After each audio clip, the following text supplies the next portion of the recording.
Hello friends, कैसे हैं आप लोग। उम्मीद कर रहा हूँ आप सभी लोग अच्छे होंगे और पढ़ाई कर रहे होंगे।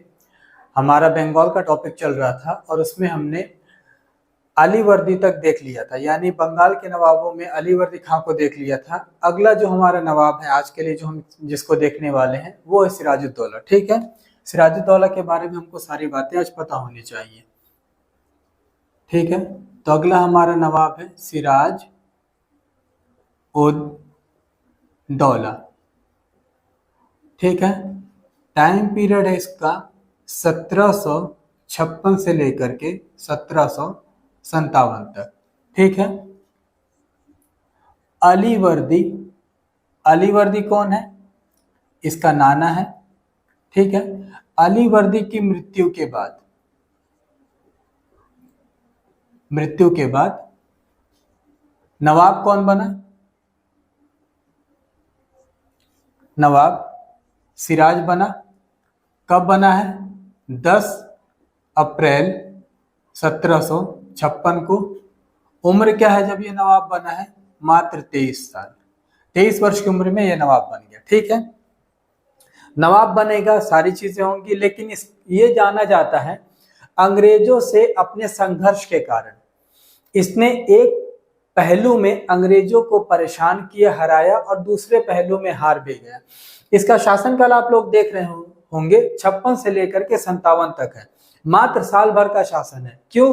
क्योंकि इसका अंग्रेजों से संघर्ष लगातार चलता रहा। जैसे ये नवाब बना, इसका अंग्रेजों के साथ संघर्ष स्टार्ट हो गया और एंड तक में भी इसका संघर्ष चलता रहा। ठीक है, जैसे अलीवर्दी खान ने अंग्रेजों को बहुत बढ़िया से डील किया था, जिस वजह से अंग्रेज थे भी और परेशानी का सबब भी नहीं बने थे, परेशानी का कारण भी नहीं बने थे। लेकिन कहीं ना कहीं चूक गया अपने नव युवक होने के कारण, अपने इनमेच्योरिटी के कारण, क्योंकि इतना मेच्योर नहीं था जितना अलीवर्दी खां था। तो अंग्रेजों को ये सही से डील नहीं कर पाया, और डील नहीं कर पाया तो इसका शासनकाल अपने आप ही कम दिखाई देता है हमको। ठीक है, पूछा जाए अंग्रेजों से संघर्ष का कारण क्या है, क्यों ये अंग्रेजों से इतना संघर्ष कर रहा है, तो आप लोग 4 बातें याद रखेंगे, 4 कारण। ठीक है, क्या बताया मैं? सिराज का अंग्रेजों से संघर्ष का कारण।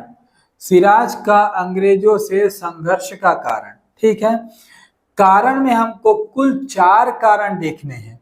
ठीक है, और 4 कारण में जो पहले 3 कारण है वो वास्तविक कारण है।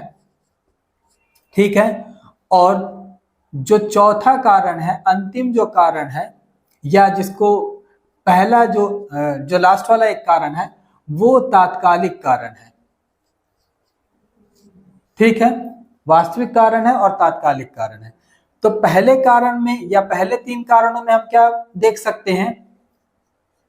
नाना द्वारा दी गई शिक्षा। ठीक है, दूसरा कारण हम देख सकते हैं अंग्रेजों का धोखा। तीसरा देख सकते हैं 1717 के दस्तक का दुरुपयोग। और जो तात्कालिक कारण है 1756 का सप्तवर्षीय युद्ध। ठीक है, इन सारे कारणों को ध्यान से समझने की कोशिश करिएगा। ठीक है, आप लोगों को बताया मैं कुल 4 कारण थे जिस वजह से इसका अंग्रेजों से संघर्ष हुआ है। उन 4 कारणों में पहले 3 कारण वास्तविक हैं। वास्तविक कारण मतलब ये कहीं ना कहीं युद्ध की बुनियाद तय कर रहे हैं, युद्ध का बेस तैयार कर रहे हैं, युद्ध का आधार तैयार कर रहे हैं। यानी युद्ध हुआ नहीं है, ऐसा कारण जिस वजह से युद्ध तुरंत हो जाएगा या इमीडिएट हो जाएगा, वो तात्कालिक कारण कहलाता है। और जिस वजह से धीरे धीरे मन में द्वेष उत्पन्न हो रहा है, मन में आक्रोश उत्पन्न हो रहा है, उन्हें वास्तविक कारण कहेंगे। ठीक है ना। तो 3 कारण इसमें वास्तविक दिखाई देते हैं आप लोगों को, और चौथा जो अंतिम कारण है वो तात्कालिक कारण है। इस कारण के बाद से तुरंत अंग्रेजों का और सिराज का युद्ध आपको सीधे सीधे दिखाई देगा। इन 3 कारणों के बाद भी सिराज सीधे अंग्रेजों से युद्ध नहीं करेगा, क्योंकि अभी भी क्षमता सहनशील है, सिराज सभी को सह रहा है। लेकिन इस कारण के बाद सिराज असहनशील हो जाएगा और कहीं ना कहीं युद्ध छेड़ देगा अंग्रेजों के विरुद्ध।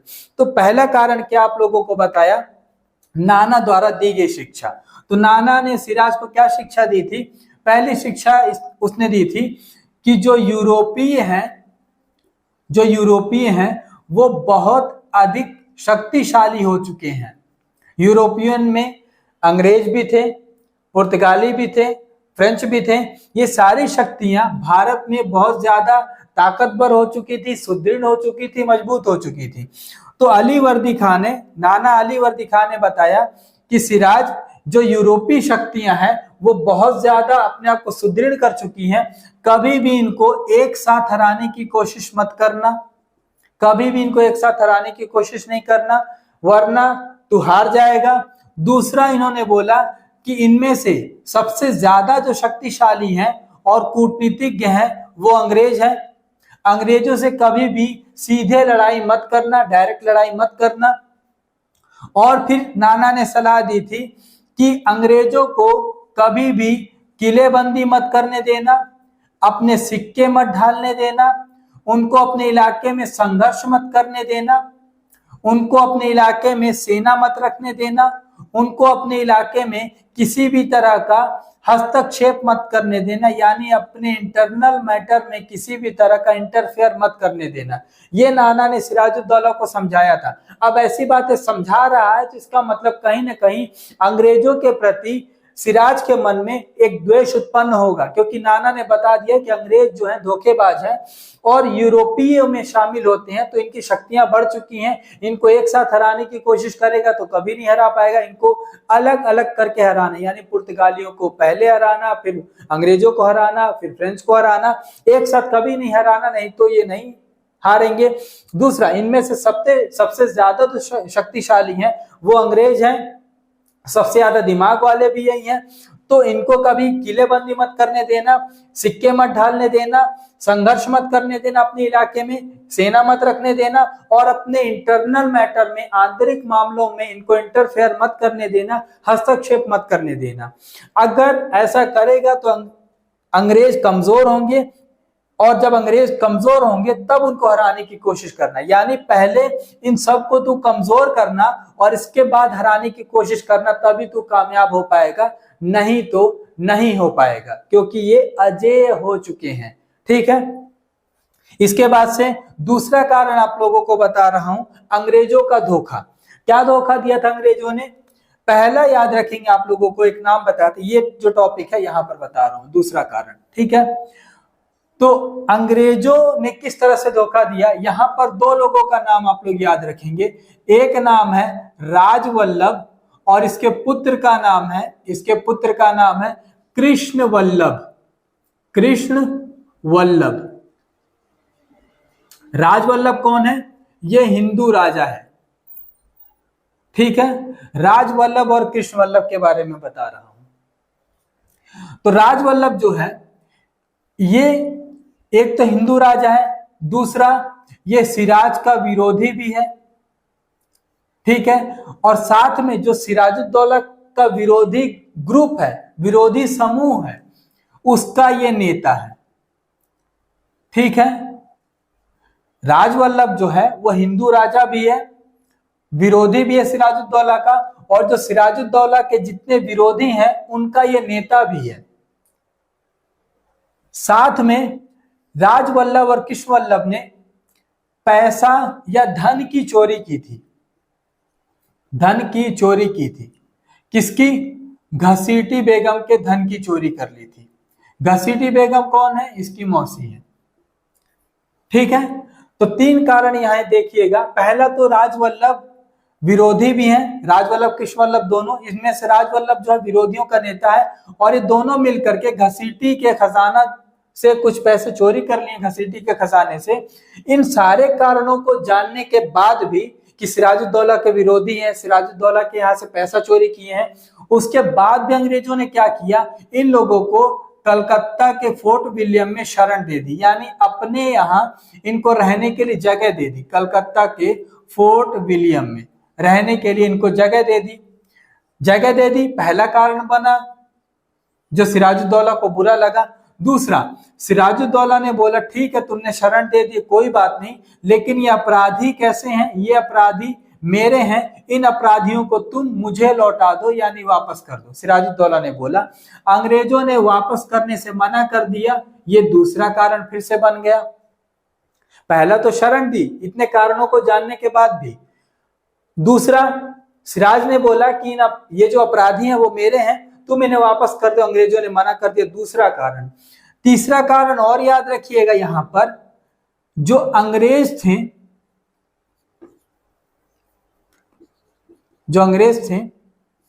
वो गोपनीय रूप से किसकी सहायता कर रहे थे, शौकत जंग की सहायता कर रहे थे।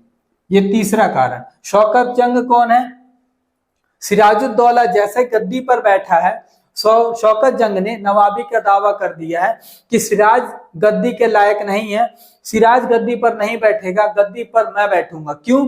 क्योंकि आप लोगों को पहले ही बताया था, अलीवर्दी खां की 3 पुत्रियां थी, 3 पुत्रियों में से एक का बेटा शौकत जंग है। ठीक है, शौकत जंग एक पुत्री का बेटा है, दूसरी पुत्री का बेटा सिराजुद्दौला है, लेकिन अलीवर्दी खां सिराज को ज्यादा लायक समझता था, ज्यादा योग्य समझता था। इस कारण से अलीवर्दी अपने जीवन काल में ही सिराजुद्दौला को गद्दी पर बैठाना चाहता था, और वही हुआ। अलीवर्दी की मृत्यु के बाद सिराजुद्दौला एक गद्दी पर बैठ गया, जो कि शौकत जंग को पसंद नहीं आया। तो अंग्रेजों ने यहाँ पर 3 बड़े कारण दे दिए सिराजुद्दौला को नाराज करने के। पहला, फोर्ट विलियम में उसके दुश्मनों को शरण दे दी। दूसरा, वापस करने के लिए मना कर दिया। तीसरा, गोपनीय रूप से शौकत जंग की मदद कर रहे थे, जो शौकत जंग सीधे विरोधी था सिराजुद्दौला का। ये कारण दिखाई दिए। इसके बाद से ये वाले कारण की चर्चा करते हैं। 1717 में जो दस्तक मिला था उसका दुरुपयोग, किस तरह से दुरुपयोग कर रहे थे अंग्रेज। 1717 में फारुखसियर ने अंग्रेजों को दस्तक दिया था, इसके बारे में जिक्र कर चुका हूं, बता चुका हूं, पिछले वीडियोस में देख लीजिएगा। तो 1717 में जो अंग्रेजों को दस्तक मिला हुआ था, दस्तक का मतलब बिना टैक्स दिए हुए, बिना चुंगी कर दिए हुए व्यापार करने का अधिकार। अंग्रेज स्वयं तो इसका इस्तेमाल कर ही रहे थे, दुरुपयोग तो कर ही रहे थे, साथ में दूसरों को भी इसके लिए प्रोत्साहित कर रहे थे कि हमारे पास दस्तक है, हम बिना कर दिए व्यापार कर रहे हैं, बिना टैक्स दिए किसी भी तरह का ट्रेड कर रहे हैं, तुम भी करो। यानी अंग्रेज भी बिना कर दिए, बिना टैक्स दिए व्यापार कर रहे थे, और दूसरे जो व्यापारी थे उनको भी प्रमोट कर रहे थे, मोटिवेट कर रहे थे, प्रोत्साहित कर रहे थे कि तुम भी ऐसा करो। अब इस कारण से सिराजुद्दौला का जो राजस्व था, राजस्व की हानि होने लगी। सिराजुद्दौला ने बोला कि जो ये दस्तक है उसका इस्तेमाल ठीक है तुमने किया होगा, पहले कर लिए थे, ठीक है, लेकिन अब मेरे नवाब बनने के बाद तुम इस दस्तक का इस्तेमाल नहीं करोगे, ये दस्तक तुम मुझे वापस लौटा दो। अंग्रेजों ने मना कर दिया कि हम दस्तक नहीं लौटाएंगे। ये चौथा कारण बन गया अंग्रेजों की तरफ से। ठीक है, पहला तो नाना ने बता ही दिया कि अंग्रेज कितने बेकार हैं, यूरोपीय कितने बेकार हैं, कैसे इनको कमजोर करना, फिर हराना। यहाँ पर सारे कारण देख रहे हैं। ये तीनों जो थे, ये तीसरा कारण था आपका, ये दूसरा वाला कारण था आपका, ये पूरे तीनों कारण जो हैं ये कैसे वास्तविक कारण है। यहाँ पर सिराजुद्दौला केवल क्रोधित हो रहा है, लेकिन युद्ध नहीं कर रहा है। ठीक है ना, युद्ध का कारण, उसको एक ऐसा कारण चाहिए जिससे उसका जो सब्र है, जो पेशेंस है, जो धैर्य है, वो टूट जाए। और ऐसा काम किया 1756 के सप्तवर्षीय युद्ध ने। सिराजुद्दौला ने इतनी बातें की, इतनी सिफारिशें की, इतनी गुजारिशें की, अंग्रेजों ने मना कर दिया। क्या सोच करके, 23 साल का बच्चा है, क्या बिगाड़ लेगा, क्योंकि अलीवर्दी को हमने कंट्रोल ही किया था। तो चौथा तात्कालिक कारण क्या बनता है, ये देखिएगा। 1756 का सप्तवर्षीय युद्ध, ये चौथा तात्कालिक कारण है। क्या होता है सप्तवर्षीय युद्ध में, ये 1756 में स्टार्ट हुआ था और यूरोप में स्टार्ट हुआ था, 7 वर्षों तक चला था, इसलिए इसको ऑस्ट्रिया का सप्तवर्षीय युद्ध कहते हैं।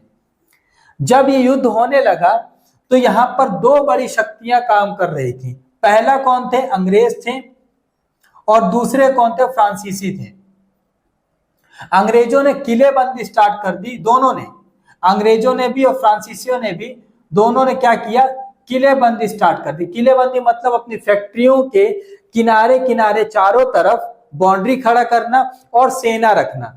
ठीक है, ये काम दोनों शक्तियों ने स्टार्ट कर दिया, अंग्रेजों ने भी, फ्रांसीसियों ने भी। अंग्रेजों ने कहा कि किलेबंदी शुरू कर दी, कलकत्ता की किलेबंदी शुरू कर दी, क्योंकि इनका हेडक्वार्टर, इनका सारा काम धाम कलकत्ता से होता था। फ्रांसीसियों ने चंद्रानगर की किलेबंदी शुरू कर दी, क्योंकि इनका सारा काम धाम यहीं से होता था। सिराजुद्दौला ने मना किया दोनों लोगों को कि आप किलेबंदी नहीं करेंगे। क्यों मना किया था? तो थोड़ा सा फ्लैशबैक में आ जाइए। अलीवर्दी ने मना किया था कि इन शक्तियों को तुम किलेबंदी मत करने देना, किलेबंदी करेंगे तो ये मजबूत होंगे। तो सिराजुद्दौला ने उसी नाना की शिक्षा के तहत अंग्रेजों और फ्रांसीसियों को मना किया कि आप लोग किलेबंदी मत करिए। फ्रांसीसियों ने इसकी बात को मान लिया, फ्रांसीसियों ने बात को मान लिया और किलेबंदी रोक दी। लेकिन अंग्रेजों ने बात नहीं मानी, वो किलेबंदी कंटिन्यू किए। अब ये जो तात्कालिक कारण था, ये वही कारण था जिसके वजह से सिराज ने युद्ध की घोषणा कर दी और सीधे अंग्रेजों के खिलाफ युद्ध स्टार्ट कर दिया। वेल प्लान्ड युद्ध नहीं था, अच्छे से इसको तैयार नहीं किया गया, अच्छे से इसकी प्लानिंग नहीं की गई। कारणवश स्टार्ट में सिराजुद्दौला को जीत मिली, लेकिन दीर्घकालिक जो परिणाम निकला वो सिराजुद्दौला के अगेंस्ट ही आया, सिराजुद्दौला के विरोध में ही आया। ठीक है, तो क्या क्या बातें आप लोगों को समझ में आ गई? यहाँ पर सारी बातें रिवाइज कराते हैं। पहला, सिराजुद्दौला अलीवर्दी अपने नाना की मृत्यु के बाद 10 अप्रैल 1756 को गद्दी पर बैठा, 23 साल की उम्र में। और जब एक गद्दी पर बैठा है उस समय आप लोगों को बता रहा हूं, 3 बड़ी समस्याएं इसके सामने थी। ठीक है ना? पहली समस्या जो शौकत जंग है वो है, ये शौकत जंग। दूसरी समस्या इसकी मौसी घसीटी बेगम थी, और तीसरी समस्या अंग्रेज थे। ठीक है ना, ये इतना याद रखिएगा। अब ये जो पूरी समस्याएं तैयार हुई और इन समस्याओं के कारण सिराजुद्दौला का अंग्रेजों से संघर्ष हुआ, उसका कारण पूछा जाता है कि सिराजुद्दौला और अंग्रेजों के बीच जो संघर्ष हुआ था उसका कारण क्या है। तो कारण में आप लोगों को मैंने 4 कारण बताया, 3 वास्तविक कारण बताया और चौथा जो अंतिम कारण था वो तात्कालिक कारण था।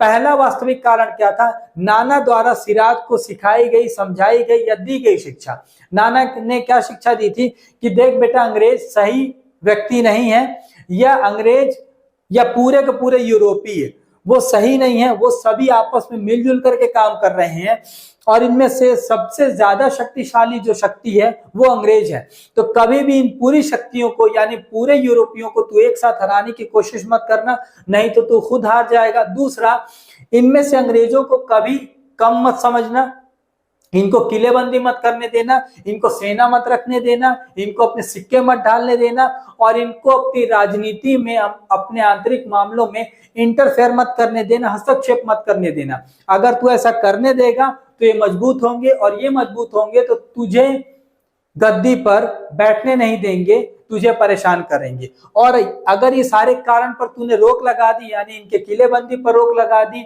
इनको किसी भी तरह की राजनीति में हस्तक्षेप नहीं करने दिया, इनको अपने इलाके में संघर्ष नहीं करने दिया, तो ये कहीं ना कहीं कमजोर हो जाएंगे। और अलीवर्दी ने यही बात बताई थी कि अगर इनको हराना है तो सबसे पहले इनको कमजोर करना पड़ेगा। पहले इनको अलग अलग तोड़ना, फिर इसके बाद से अलग अलग इनको कमजोर करना और कमजोर करने के बाद एक एक करके इनको हरा देना, तब तू इनको हरा पाएगा, अन्यथा ये हारने वालों में से नहीं है। पहला कारण, इसके मन में एक द्वेष की भावना अंग्रेजों के प्रति नाना द्वारा बताई गई बातों से। दूसरा कारण आप लोगों को बताया, अंग्रेजों का धोखा। अंग्रेजों ने क्या धोखा दिया? राजवल्लभ और कृष्ण वल्लभ, ये पिता है ये पुत्र है, ये दोनों विरोधी हैं सिराजुद्दौला के, और जितने विरोधी लोग हैं उनका नेता राजवल्लभ है। अंग्रेजों ने इन दोनों पिता और पुत्रों को अपने यहाँ शरण दे दी थी, इस कारण को जानते हुए भी कि विरोधी हैं। दूसरा, घसीटी बेगम जो सिराजुद्दौला की मौसी है, उसके यहाँ से पैसा चोरी करके आए थे, ये जानते हुए भी अंग्रेजों ने इसको शरण दे दी। पहला कारण बन गया ये। दूसरा, सिराजुद्दौला ने बोला कि ये अपराधी ये मेरे हैं, तुम इन्हें मुझे लौटा दो। अंग्रेजों ने फिर से मना कर दिया, सिराजुद्दौला को फिर से ये बात बुरी लगी। इसके बाद से फिर आगे बढ़ते हैं तो अंग्रेज जो थे वो गोपनीय रूप से शौकत जंग की मदद कर रहे थे। शौकत जंग कौन है? पूर्णिया का नवाब, पूर्णिया वाली मौसी का बेटा है, यानी सिराजुद्दौला का भाई लगता है। नवाब बनने के लिए इसने दावेदारी पेश कर दी थी कि नवाब ये नहीं बनना चाहिए, मैं बनूंगा। इसको अंग्रेज मदद कर रहे थे, इसको तैयार कर रहे थे, ये बात भी सिराज को पता चली। तीसरा कारण तैयार हो गया, यानी अंग्रेज लगातार धोखा दे रहे हैं। इसके बाद से 1717 में जो दस्तक दिया गया था, उस दस्तक का ये लोग गलत इस्तेमाल कर रहे थे, स्वयं भी कर रहे थे और दूसरों को भी प्रोत्साहित कर रहे थे कि तुम भी ऐसा करो, जिस वजह से सिराज को राजस्व की हानि हो रही थी, कलेक्शन कम आ रहा था और वो काम धाम करने में असमर्थ होता जा रहा था, सेना रखने में असमर्थ हो रहा था। अगला कारण आप लोगों को बताया जो तात्कालिक कारण है। इन सारे कारणों के बाद भी सिराजुद्दौला ने युद्ध नहीं किया है, अंग्रेजों से केवल अभी बातचीत कर रहा है, उनको धमकियां दे रहा है। लेकिन जब ये कारण हुआ 1756 का यूरोप वाला सप्तवर्षीय युद्ध, और उस वजह से अंग्रेज और फ्रांसीसी दोनों किलेबंदी करने लगे, दोनों को सिराज ने मना किया, ताकीद की कि तुम ऐसा मत करो, लेकिन फ्रांसीसी मान जाते हैं, अंग्रेज नहीं मानते। अंग्रेज नहीं माने, ये बात दिल से सिराजुद्दौला को बुरी लगी। इस 23 वर्षीय नवाब की सहन शक्ति में कमी आ गई और इसने युद्ध की घोषणा कर दी और युद्ध करने निकल पड़ा। शुरुआती पहलू में इसे जीत मिलेगी, लेकिन अंततोगत्वा परिणाम स्वरूप ये हारेगा, अपनी गलत नीतियों के कारण, अपनी गलत रणनीति के कारण, जिसको सही से लागू नहीं कर पाया। इतनी बातें समझ में आई होंगी, स्क्रीनशॉट ले लीजिए, फिर आगे बढ़ते हैं।